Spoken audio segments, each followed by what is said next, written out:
Cristiación Plus, la plataforma digital de la familia.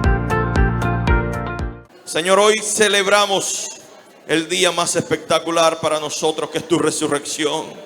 Hermano, levante sus manos al cielo un momento y adore con sus propias palabras al que fue, al que es y el que ha de venir, a Jesucristo. Y dígale: gracias, Dios. Gracias, Señor. Gracias, Padre. Dele el mejor de los aplausos al Señor. Mira, hay algo bien importante. Y hoy el título no puede ser otro sino la resurrección. Hoy nosotros, como hijos del Señor, ¿cuántos son hijos del Señor? Levante su mano. No me diga amén, levante la mano porque diga amén. Todo el mundo, amén. ¿Cuántos son hijos del Señor? Quiero hablarle de ese acontecimiento cruel, perverso y trágico que pasó nuestro Señor Jesús.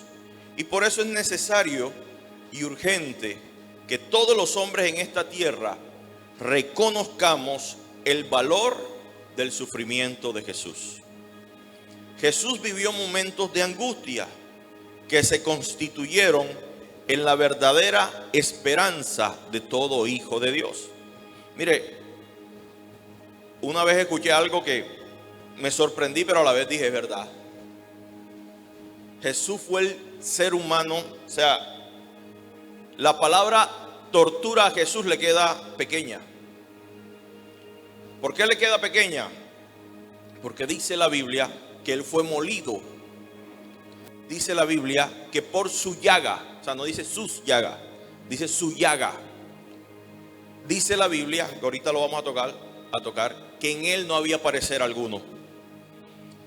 Y trayéndolo de pronto las imágenes que vimos y reflexionando un poco al proceso doloroso que Jesús vivió, Jesús fue el hombre más lastimado en la raza humana. Tanto fue así que no había parecer en su rostro. El Salmo 45 dice que era el hijo más hermoso de los hombres. La gracia se derramó sobre sus labios. Pero cuando vamos al finalizar los evangelios nos damos cuenta de que este hombre hermoso solamente quedaban las palabras, porque físicamente era irreconocible. Pero vamos a ir estudiando. Vamos a Lucas capítulo 22 versículo 44. Dice la palabra del Señor: en agonía oraba más intensamente, y era su sudor como grandes gotas de sangre que caían hasta la tierra. Jesús en el Getsemaní. ¿Por qué Jesús tuvo que ir allá a pasar ese momento tan difícil en su vida? No era cualquier decisión. Era la decisión que a ti y que a mí hoy nos beneficia. Era la decisión más dura para él, porque recuerden que Jesús era también humano.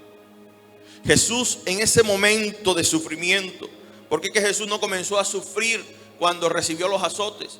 Jesús comenzó a sufrir mucho antes. Jesús comenzó a sufrir cuando sabía que él era el escogido, el enviado por Dios para padecer, para sufrir, para ser escarnecido a causa de tu culpa y de mi culpa.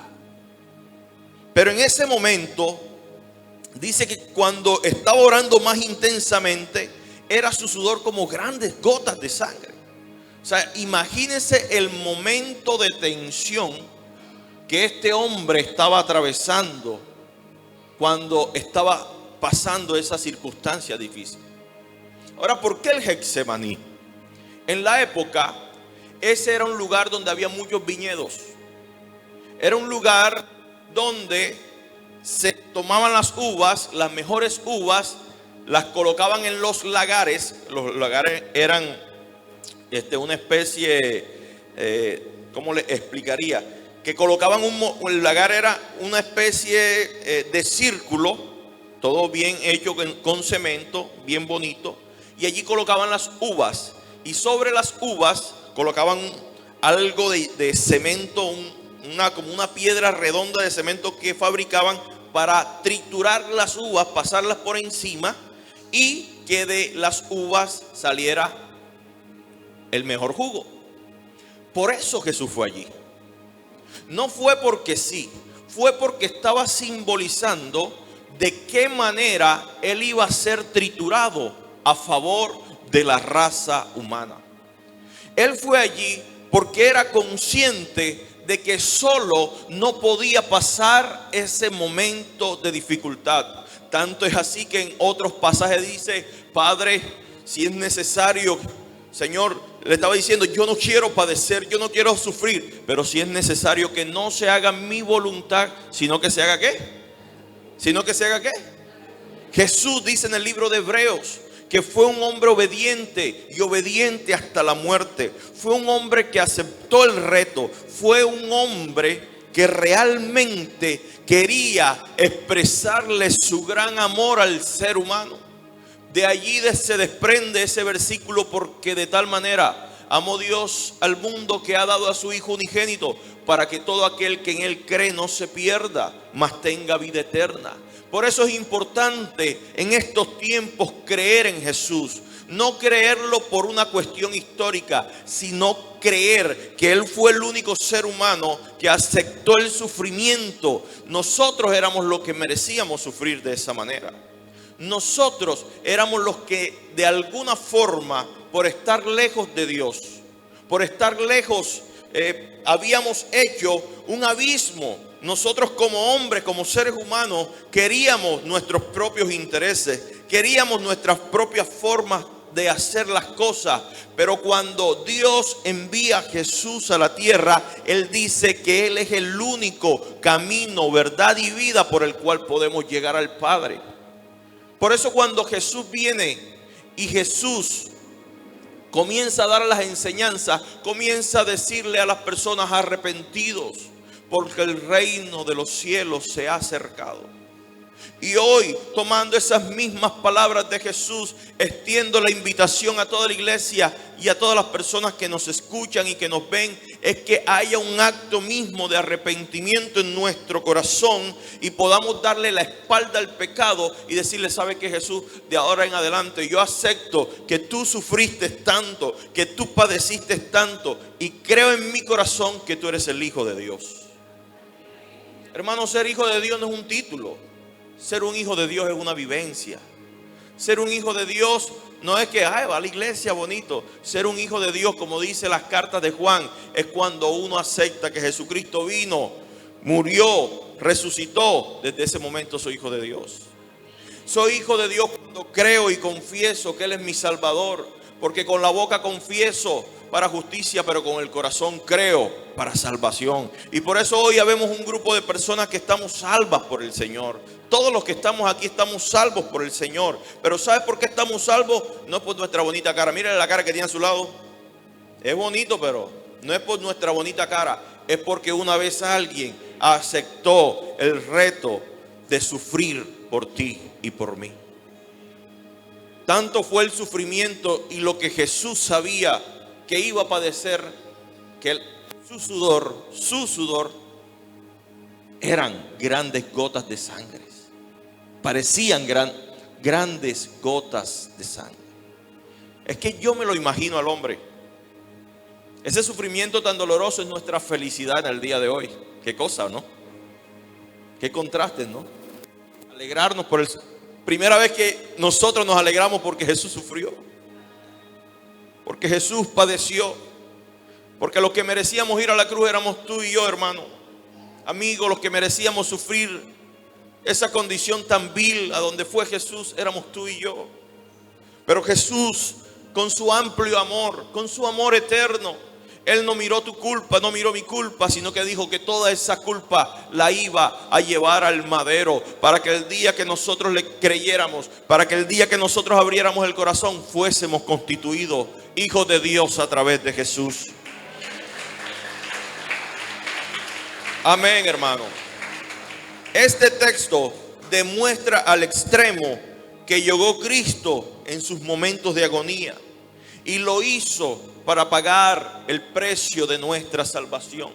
Hermano, y estando en agonía y todavía no le habían dado el primer latigazo, y ya estaba en agonía el hombre, mi Jesús, mi Señor, ya estaba sufriendo, hermano. Ya estaba pasando, el momento más difícil de su vida natural, de su vida humana. Hermano, yo te quiero hacer una pregunta que el Señor me la hizo. ¿Será que estamos valorando ese momento de agonía? ¿Será que estamos cambiando por lo que Jesús hizo? ¿O será que somos las mismas personas? A lo contrario, son peores. El hecho de ser cristiano es recibir que ese momento de agonía que vivió Jesús en la cruz del Calvario, nosotros lo podamos asimilar en nuestra vida. Por eso por allá, Primera de Juan 2:6 dice: el que quiera ser como Jesús o como Él, debe andar como Él anduvo. ¿Saben por qué? Porque Jesús, cada vez que tenía la oportunidad, hablaba acerca del amor del Padre. Los mismos que recibieron tantos milagros, los mismos que recibieron muchos panes, los mismos que recibieron milagros, tal vez familiares, eran los mismos que le decían: crucifíquenlo. Eran los mismos que le decían: maten a ese hombre. Eran muchos, y allí con los judíos y con los sumos sacerdotes y los religiosos de la época, eran los mismos que le decían: crucifíquenlo y mátenlo. Crucifíquenlo, crucifíquenlo. ¿Será de qué bando estamos nosotros? Pero hoy, hermano, es un día de felicidad. Pero si quiero explicarte esto un poco. Ahora, en el Salmo 22:17, Salmo 22:17, dice la palabra del Señor: contar puedo todos mis huesos, entre tantos ellos me miraban y me observaban. ¿Qué ocurría? Una profecía escrita por Jesús. Por eso la Biblia dice: y todo lo que Jesús hizo fue para cumplir la palabra, porque todo estaba escrito de Él. Imagínense cómo quedó su cuerpo. Yo quiero que piensen en esos momentos. Yo quiero que piensen un poco acerca de aquel momento, en cómo quedó Jesús después de recibir tanto sufrimiento. Ahora, se podían ver todos sus huesos. Ahora, ¿de qué manera? Los romanos usaban varas y látigos cuyas correas llevaban aguijones de metal que laceraban a la persona y frecuentemente le ocasionaban la muerte, y el número de golpes para ello era ilimitado. Ayer, averiguando sobre las costumbres romanas de aquella época, los romanos, los soldados romanos de la época, eran personas que castigaban sin límite. Eran personas que torturaban sin límite. Ahora, y quiero que piensen un poco en esto. ¿Quiénes merecíamos esto, hermano? No escucho. ¿Quiénes merecíamos esto?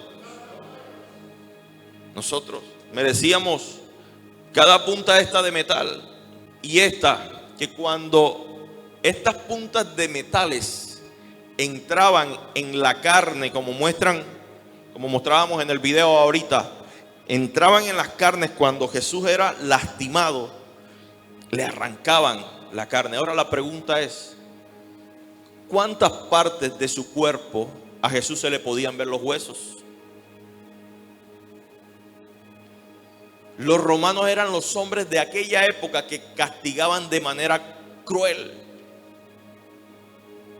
de manera salvaje. Por eso en Filipenses dice que cuando Jesús vino a la muerte, y muerte de cruz, estaba simbolizando que la cruz y ese castigo era para el criminal más perverso de la época, y los criminales éramos nosotros, hermanos. Por eso nosotros no nos cansamos de predicar acerca de Jesucristo.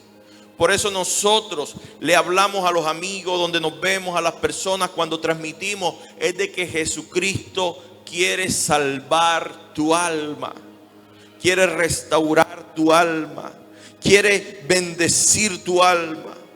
Por eso es que esos hombres romanos, con la crueldad que los caracterizaba, tomaban con esas herramientas y laceraban y maltrataban y despedazaban la carne de Jesús. Ustedes no han tenido carne dura en la mano que le dan, algunas yo lo veo que le dan. Yo he visto por ahí algunos videos a veces que la carne como que es un poquito dura, o lo cogen con con el mortero, ¿verdad? Y hay un martillito ahora especial que es de hierro, que tiene una cosita cuadradita y comienzan tan, tan, tan, tan, tan, tan, tan. Ahora imagínense a Jesús, hermano. Dice la Biblia, Isaías 53, 2 y 3, subirá cual renuevo delante de él, y como raíz de tierra seca no hay parecer en él, ni hermosura. Le veremos más sin atractivo para que le deseemos, despreciado y desechado entre los hombres, varón de dolores, experimentado en quebranto, y como que escondimos de él el rostro, fue menospreciado y no lo estimamos. Hermano, mire lo que describe este pasaje. 700 años antes de que Jesús viniera a la tierra, ya Dios le había revelado a un profeta llamado Isaías todo lo que el Hijo de Dios iba a padecer, todo lo que el Hijo de Dios iba a sufrir. Recuerda que le dije que él era el hijo, el más hermoso de los hijos de los hombres, que la gracia se derramó sobre sus labios, y aquí demuestra lo contrario. Después de recibir el sufrimiento, después de padecer ese proceso salvaje, después de sufrir tanto, dice que en él no había parecer, que en él no había hermosura, que en él todo era totalmente desfigurado, que en él todo era totalmente maluco, era horrible. El hombre más hermoso que había cargado el aceptar y recibir los golpes y el maltrato tan vil, que en él no había nada que podía decir: este hombre es bonito. El cuerpo se convirtió en llaga. El sufrimiento que este hombre llevó en la cruz realmente tiene un valor muy grande para nosotros, los hijos de Dios. Y es por eso que nosotros predicamos, porque hubo alguien que dijo: Padre, yo voy a ir a la tierra a sufrir por toda la raza humana. Y yo creo que Dios se merece una gloria, hermano. Yo creo que Dios se merece.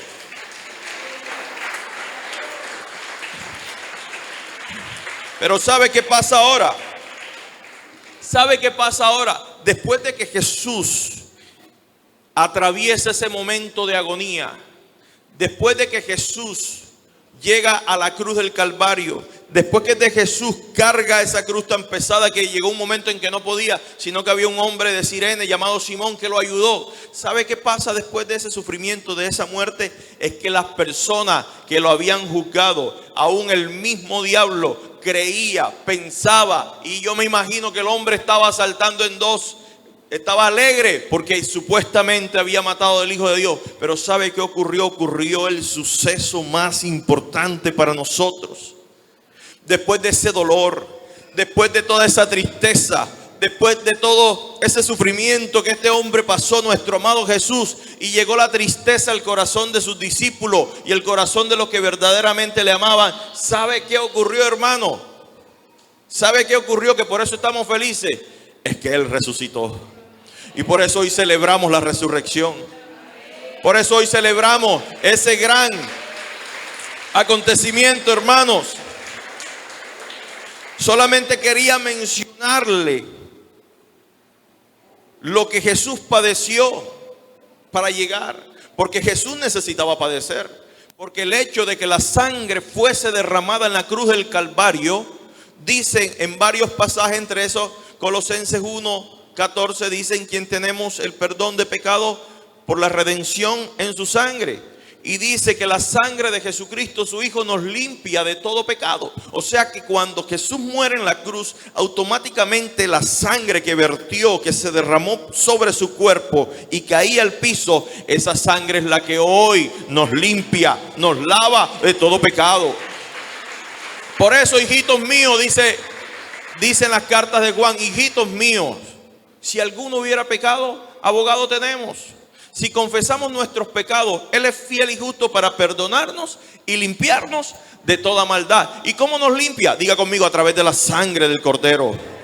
Por eso era necesario un Cordero santo, un Cordero sin mancha, un Cordero sin arruga. Como en los tiempos antiguos, en la época de la ley, era necesario el mejor Cordero que estuviera totalmente perfecto. En estos tiempos del nuevo pacto, el Cordero perfecto, el Cordero santo, el Cordero puro, se llama Jesús. Un hombre que habitó entre nosotros, pero sin pecado.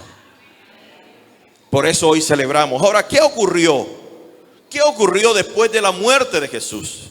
Después de aquel sufrimiento, después que fue a la cruz y después que lo tomaron y lo llevaron al sepulcro. ¿Qué ocurrió? Vamos a Mateo capítulo 28, versículo 5 y versículo 6. Vamos a ver qué dice. Mas el ángel respondiendo dijo a las mujeres: no temáis vosotras, porque yo sé que buscáis a Jesús. ¿A quién buscaban las mujeres? Digan fuerte: a Jesús. ¿A quién buscaban las mujeres? Dice el ángel: el que fue crucificado. No está aquí, pues ha resucitado. Como dijo: venid, ved el lugar donde fue puesto. ¿Qué pasó? Iban las dos Marías. Estaban llenas de tristeza y de profundo dolor. Como cualquier ser, cuando se desprende de nosotros un ser querido, como cualquier persona, siente mucha tristeza, mucho dolor. Ese día fueron el primer día de la semana, un día como hoy. Fueron a llevarle los mejores aromas a la tumba de Jesús. Pero oh, qué sorpresa, había descendido un ángel. Todos los soldados que estaban allí cayeron, como lo decimos nosotros aquí en la costa, inconscientes. Cayeron privados, como decimos nosotros aquí en la costa. Cayeron, no tenían razón alguna, porque el ángel los asustó a ellos, pero a las mujeres no las asustó. Porque le dijo a las mujeres: no temáis vosotras. Versículos antes le dice: no temáis vosotras. No temáis vosotras. O sea que el ángel asustó a aquello, pero le dijo: no temáis vosotras, porque tengo una noticia que darle. ¿Y sabe cuál es la noticia? Que ese Jesús, el que había sido azotado, ese Jesús, el que había sufrido, ese Jesús, el que había cargado la cruz, ese Jesús, el que había sido puesto en la cruz del Calvario, ya Él no está aquí, sino que ha resucitado. Él vive, hermanos. Esa es la noticia.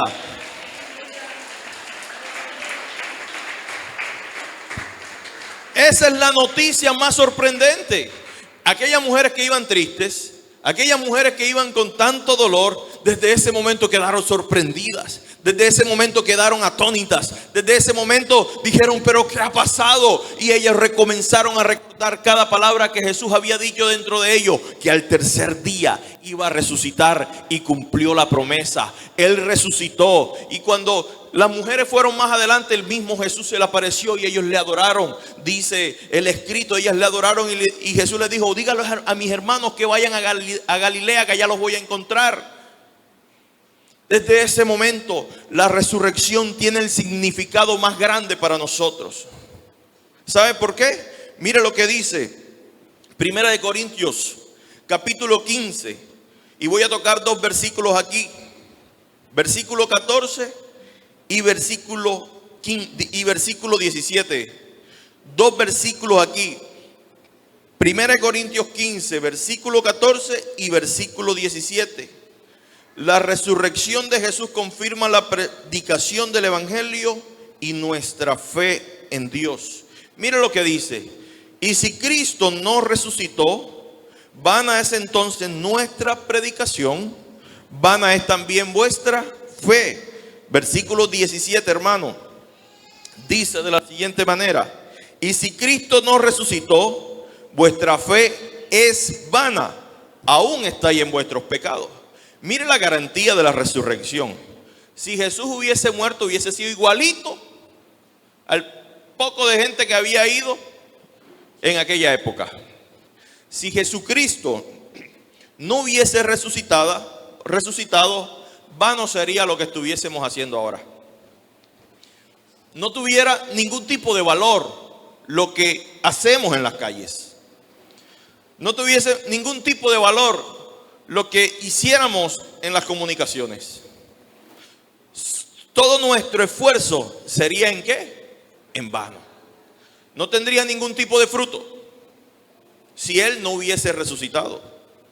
Pero como Él resucitó, todo cobra valor, todo tiene sentido, todo tiene un significado y todo tiene un propósito. ¿Y sabe cuál es el propósito del Padre? Reconciliar al hombre con Dios a través de Jesús. Y que en los postreros días, cuando Él decida venir por nosotros, resucitemos con Él.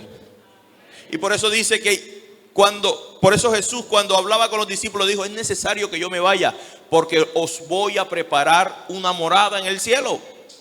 Y esa morada en el cielo no es para que esté vacía, hermano. Esa morada en el cielo es para que tú y yo y nuestra familia y a los que alcancemos puedan estar allá disfrutando de la eternidad. Y para que nosotros podamos disfrutar de la eternidad, tuvo un hombre que morir, pero también que resucitar bajo el poder de Dios. Por eso, y si Cristo no resucitó, también vuestra fe es vana. O sea, ¿en qué creemos? Si Jesucristo no hubiese resucitado, ¿para qué creeríamos? Si averiguamos tantas tumbas que hay de tantos hombres que según fueron enviados por Dios, que según se autodenominaban Dios o se autodenominaban profetas, y nosotros vamos a esas tumbas y ahí los vemos, ahí se ven todavía. Pero si vamos allá a Jerusalén, a Israel, la tumba de Jesús está vacía. Está vacía, hermano. Y si Cristo no hubiese resucitado, todavía estuviéramos viviendo una vida de pecado. Estuviéramos en la maldad, estuviéramos en la perversidad, estuviéramos haciendo cosas que a Dios no le agrada. Ahora, la resurrección de Cristo reconcilia al hombre con Dios, ya que se recuperó lo que se había perdido. O sea, ¿qué se había perdido? La comunión entre el hombre y Dios, y Jesucristo la restableció. Amén. La resurrección de Cristo nos enseña claramente que la muerte fue derrotada. Recuerda lo que nos enseñó el pastor en la prédica de la semana, que cuando Jesucristo muere, Él desciende a las profundidades de las tinieblas para hablarle a los espíritus encarcelados, y tomó las llaves y dijo: ahora el dueño soy yo. Por eso nosotros, como hijos de Dios, o un ser querido, cuando conoce al Señor, aunque en nosotros haya tristeza, sabe que hay en nosotros hay gozo, porque sabe uno que el que se murió de nuestra familia ya no se fue para el lugar de tormento, sino se fue para el cielo con papá Dios, ese lugar de reposo. Eso me ocurrió a mí, y desde el día que hace muchos años que murió mi viejo, vea, ahí está mi mamá de testigo, yo lloré 2 días. Murió, lo enterré, y el día siguiente me vine a ministrar acá con el grupo de alabanza. Estaba sufriendo, pero llegó en mí una alegría inmensa de saber que mi padre, en aquella clínica moribundo, pudo aceptar a Jesús como su único Salvador. Y desde ese día hay gozo en mi corazón. Porque Satanás creía que iba a morir, que se lo iba a llevar, pero Dios tenía otro propósito, y era salvarlo. Y yo sé que así hay para muchos. Hay gozo. Está la tristeza porque ya no lo vemos, porque ya no lo sentimos, porque ya no hablamos con Él. Pero hay gozo porque sé que en un día, en la resurrección nuestra, nosotros le vamos a ver y vamos a adorar juntos a Papá Dios. Ahora, la resurrección de Cristo nos da una esperanza viva. Primera de Pedro capítulo 1, versículo 3 y versículo 4. Dice la palabra del Señor: bendito sea el Dios y Padre de nuestro Señor Jesucristo, quien según su gran misericordia nos ha hecho nacer de nuevo a una esperanza viva. Diga conmigo: esperanza viva.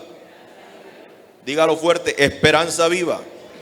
Ahora, ¿cómo nos hizo nacer a una esperanza viva? Mediante la resurrección de Jesucristo de entre los muertos, para obtener una herencia incorruptible, inmaculada y que no se marchitará, reservada en el cielo para los que hoy estamos aquí.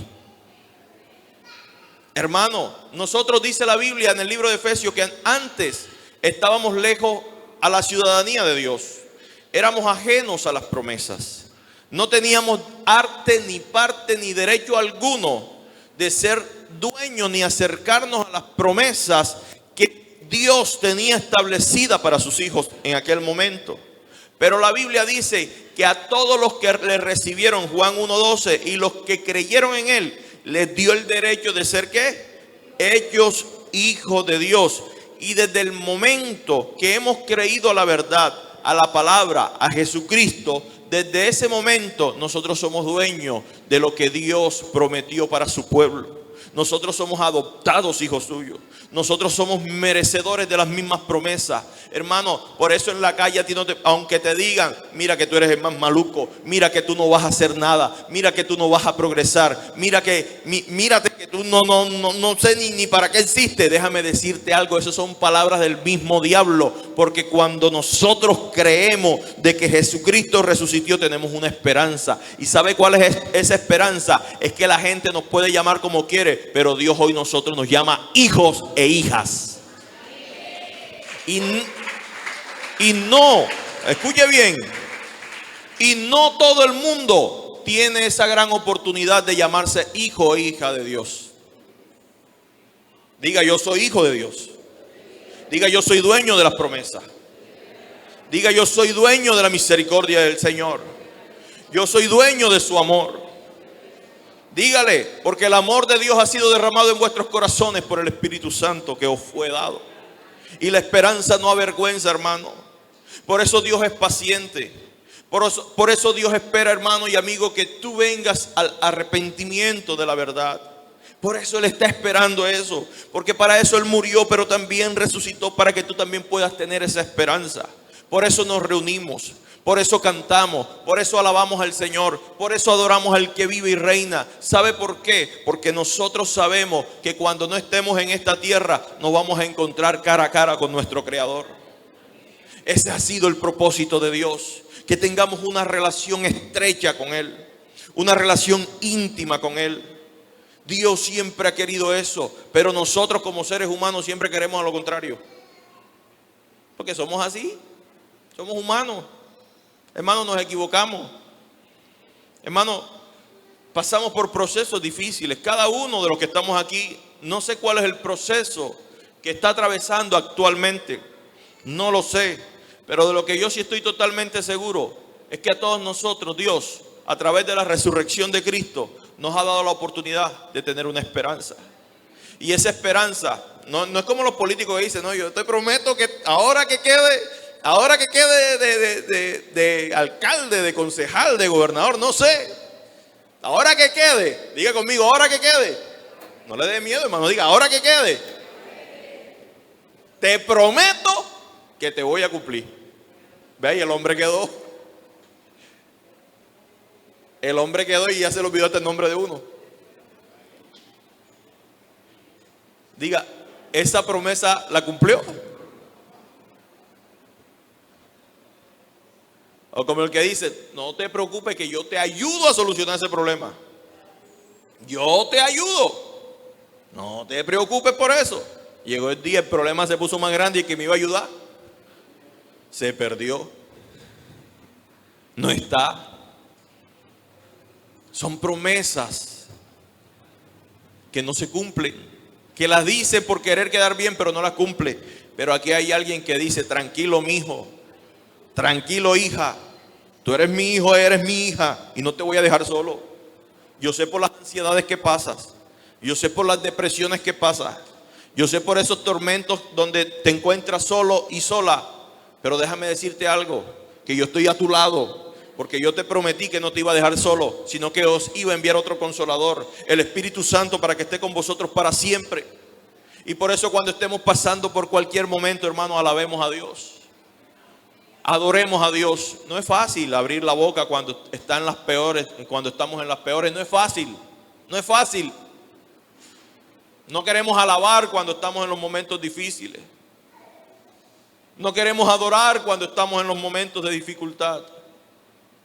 No queremos decirle, Señor, ayúdame, porque del mismo sufrimiento dentro de nosotros es como si nos colocaran un nudo en la garganta. Ahora yo quiero preguntarte, hermano, para ver si soy el único. ¿Hemos pasado por esos momentos, sí o no? no queremos decir nada. Pero dice el libro de Santiago que aquel que está pasando por momentos de dificultad, alaba al Señor, haga oración, adore al Señor. Y cuando nosotros alabamos y adoramos al Señor, la resurrección se hace efectiva en nuestra vida y Dios nos ayuda a salir de esa dificultad. Por eso es que tenemos esperanza, porque el que lo prometió lo va a cumplir, porque Él no es hijo de hombre para arrepentirse, ni hijo de hombre para mentir, porque Dios es fiel y verdadero, dice la palabra del Señor. Porque Él prometió que estaría con nosotros y Él está con nosotros. Él prometió que el que comenzó en vosotros la buena obra, Él mismo la terminará hasta el día de Jesucristo y Él lo va a hacer. Y como dice en Hebreo, no te desampararé ni te dejaré. Dios está con nosotros porque Él resucitó. Porque Él resucitó. Ahora, 2 puntos más. Romanos 8:34. Romanos 8:34. ¿Quién es el que condenará? Cristo es el que murió, más aún el que también resucitó, el que además está a la diestra de Dios, el que también ¿qué? El que también ¿qué? El que también intercede por nosotros. Yo lo que te quiero hablar hoy es que el significado de la resurrección de Cristo nos garantiza de que Él está ahí al lado de Papá Dios. Él está ahí. Préstame esa silla, hermano, un momentico. Él está ahí. Jesús está aquí. Dios y Él está. Se equivocó Edwin. Señor, viene Edwin y ora. Señor, por favor, intercede y toma mi lugar. Señor, ayuda a Edwin. Mira que yo pagué un precio en la cruz por Edwin. Mira que yo sufrí por Edwin. Mira que yo padecí por Edwin. Ayuda a Edwin. Él está allí. Hermano, Jesús está allí para ti y para mí. Hermano, ¿por qué no lo buscamos? Hermano, ¿por qué no le entregamos el corazón al 100%? ¿Por qué le entregamos un 50%? ¿Por qué le entregamos un 40%? Si Él sabe lo que tú y yo estamos padeciendo. Y como siempre digo yo, Él sabe, Dios sabe cuántos cabellos tiene en tu cabeza. Dice la palabra de Dios. Eso lo dice. Dios lo sabe. Y no me vaya a decir como me dijo un hermano allá en la iglesia y a ti. Y ajá, ¿y ahora cómo va a ser conmigo? Conmigo como que... Porque el Señor es calvo. Bueno, conmigo le fue fácil. Pero Dios sabe tu necesidad. Dios sabe que estás padeciendo. Jesús sabe, hermano, lo que estás atravesando. Pero la pregunta es, Él está dispuesto a interceder por ti. Y nosotros no le buscamos. Y nosotros no le buscamos. Mas sin embargo, Él está allí para nosotros. Para decirle, ¿sabes qué, hijo? Yo sé que estás muy triste. Y el último punto, hermano, la resurrección de Jesucristo significa que Dios derramará el Espíritu Santo en los corazones de los que creen.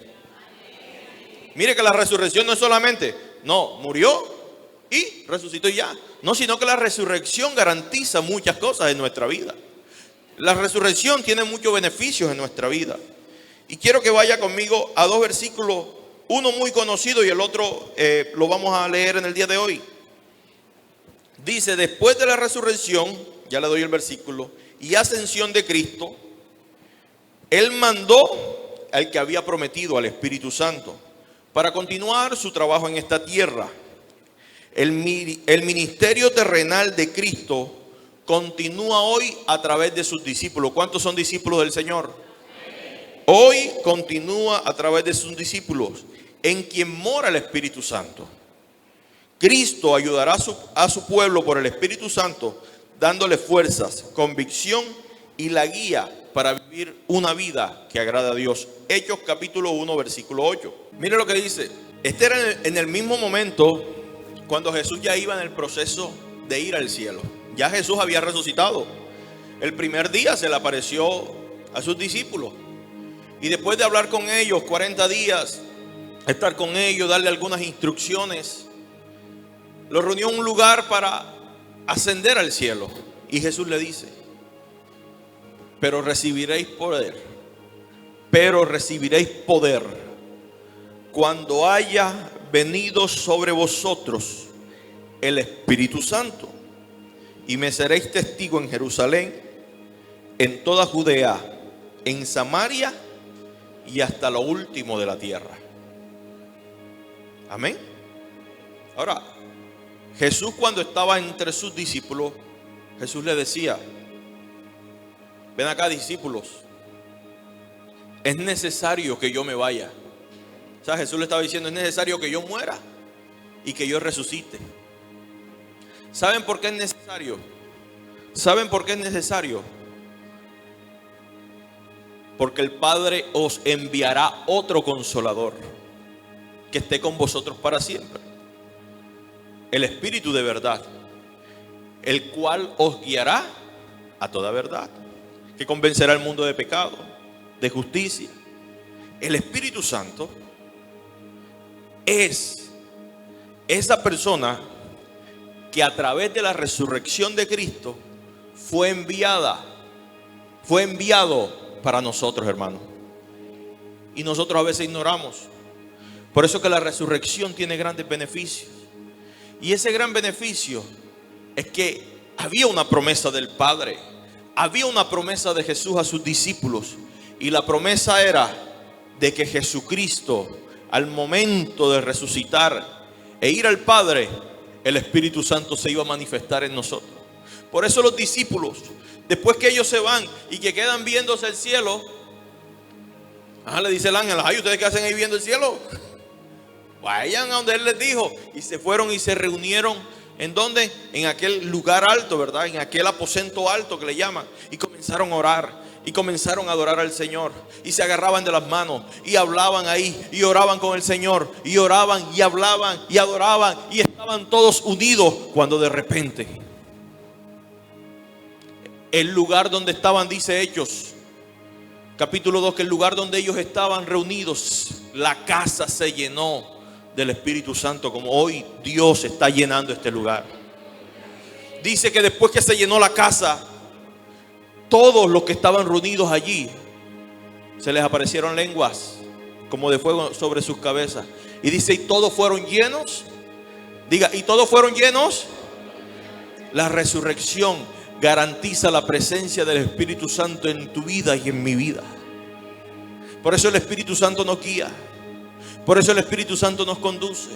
Por eso Jesús, al momento de irse, le dio esta promesa a sus discípulos: ustedes, discípulos, van a recibir poder cuando el Espíritu Santo descienda sobre ustedes. Y cuando ellos recibieron la llenura del Espíritu Santo, ellos comenzaron a predicar. Se fueron a las calles, se fueron al templo, iban de casa en casa, de lugar en lugar, a predicar acerca del Señor. Anteriormente estaban temerosos porque los iban a coger presos. Ahora no les importaba si los cogían presos o no, porque el que hablaba por ellos no eran ellos mismos, sino el Espíritu Santo del Padre, que había sido derramado sobre sus corazones.